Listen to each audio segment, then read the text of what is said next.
Boa noite. Bora conversar? Hoje eu vou tentar resumir um pouquinho o assunto, porque ele dá pano para manga. Vamos lá. Vamos falar de direitos humanos. Já começa por aí. Vocês se lembram do Genivaldo, que foi morto em Sergipe, dentro de uma câmara de gás? Vocês se lembram do Moise, que foi morto a pauladas, a copos de tacos de beisebol, que tem um nome bem sugestivo de direitos humanos? Pois é.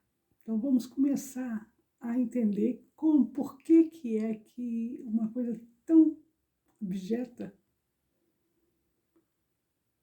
pode se transformar num direito humano. Aliás, humanos todos nós somos, negros, índios, judeus, brancos, amarelos, todos. E somos portadores de direito. Pois bem, vamos começar por aí. Você vai começar a entender que a história do Brasil, para poder chegar nesse ponto, começou errada. Por que ela começou errada? Oficialmente, a gente tem que o Brasil foi descoberto em 1500 por Pedro Álvares Cabral. Essa é a versão portuguesa da invasão da terra Brasília, que já tinha donos.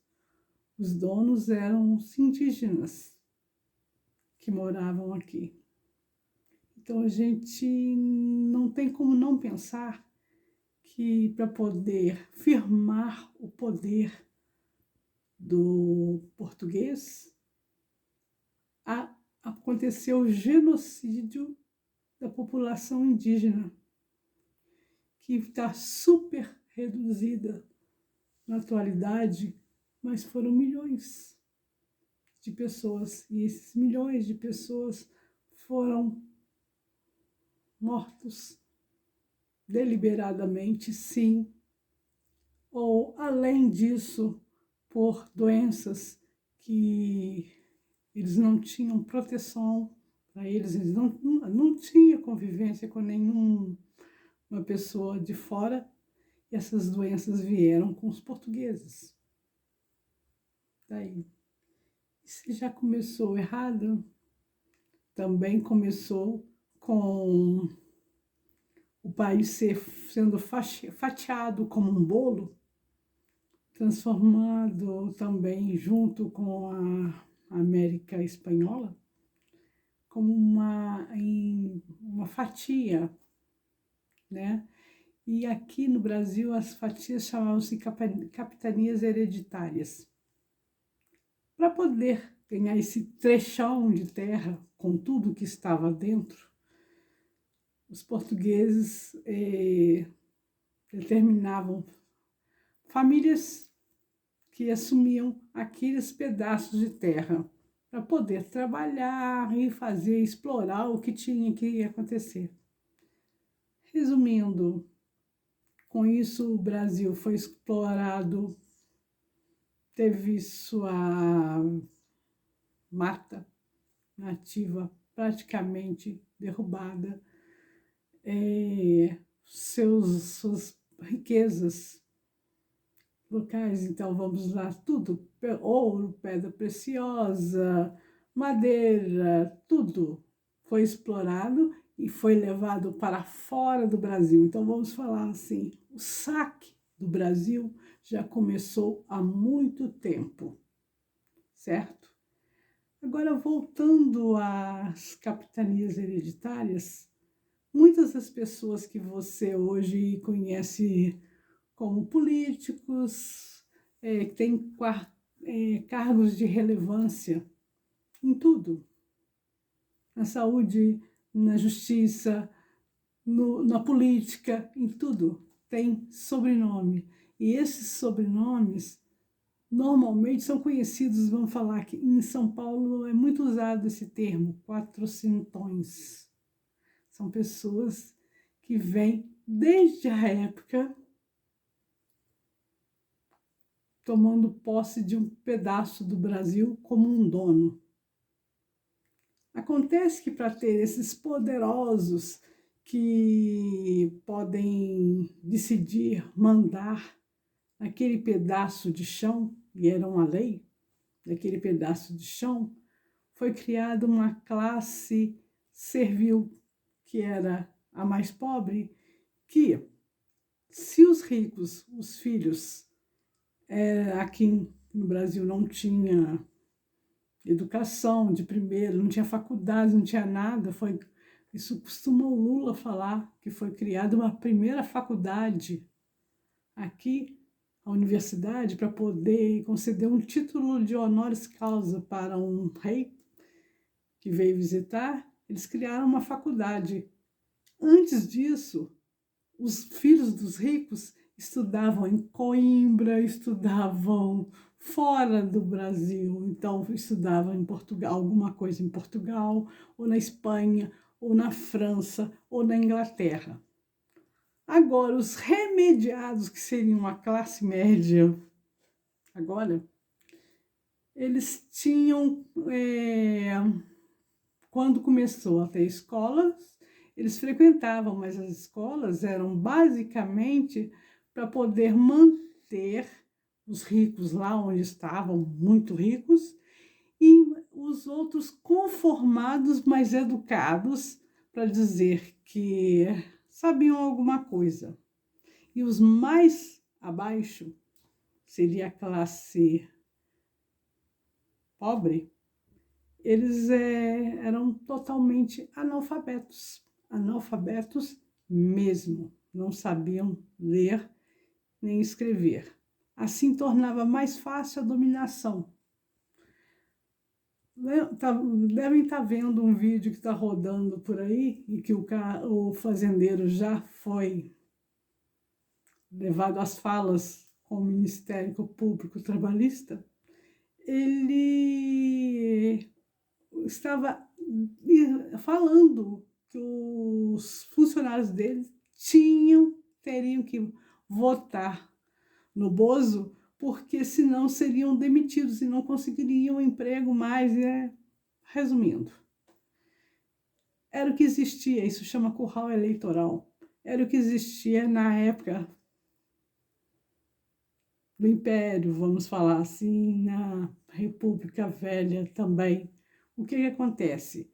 Quem conseguia entrar na política era normalmente um fazendeiro ou um proprietário de uma indústria que seja, mas que levava, tipo assim, quem podia votar era só quem podia saber ler e escrever. Mas vamos falar assim, foi assim que surgiu o analfabeto funcional. O analfabetismo funcional funciona da seguinte forma: você sabe ler, você sabe escrever, mas não sabe interpretar nada. Nem entende o que está sendo escrito e nem entende de escrever para poder explicar o que quer explicar. Isso é o analfabetismo funcional. Então, o Brasil, quando começou a ter pessoas que não eram analfabetas, eles eram analfabetos funcionais. E assim, votavam no que o patrão mandasse votar. É assim que funciona o curral eleitoral. Você vota em quem você acha. Ele é poderoso, ele é dono de tudo, ele sabe muito. Então, a gente obedece, simplesmente vota no que ele está mandando. É isso. E o mais triste dessa história é que simplesmente dessa forma você passa a atribuir humanidade para quem tem posses, tem terras, imóveis e coisas parecidas, e desumanizar quem não tem isso. Então, você pode, como pobre, você pode comer a hora que der, trabalhar até morrer. Eu escrevi uma coisa sobre a pessoa trabalhar até morrer, e morrer na beira da cova, porque é para cair lá dentro de uma vez. A ideia é essa. Então, aí onde estão os direitos humanos? Se você desumaniza as pessoas, ou humaniza, dependendo do valor que a pessoa tem no cofre, no bolso, como, por exemplo, os ricos, eles frequentavam as igrejas, e aí, como eles frequentavam as igrejas, quando morriam, aqueles fazendeiros todos, eles eram enterrados dentro da igreja. Dependendo da benemerência dele, que era doações para a igreja, eram enterrados no próprio altar. Esse altar normalmente era reservado aos padres, bispos, mas tinham alguns mais poderosos que seriam enterrados no altar. Os mais ou menos remediados dentro da igreja, os pobres fora, no cemitério, que você conhece. Os negros, nem isso. Tinha que existir um cemitério, precisou das ordens. Seriam como é que fala? As Nossa Senhora das Mercês, Nossa Senhora do Rosário. Então, eles compravam terrenos e para que as pessoas que fizessem parte da Irmandade, poderiam ser enterradas. Ou então, os mais ricos da Irmandade mantinham um cemitério para isso.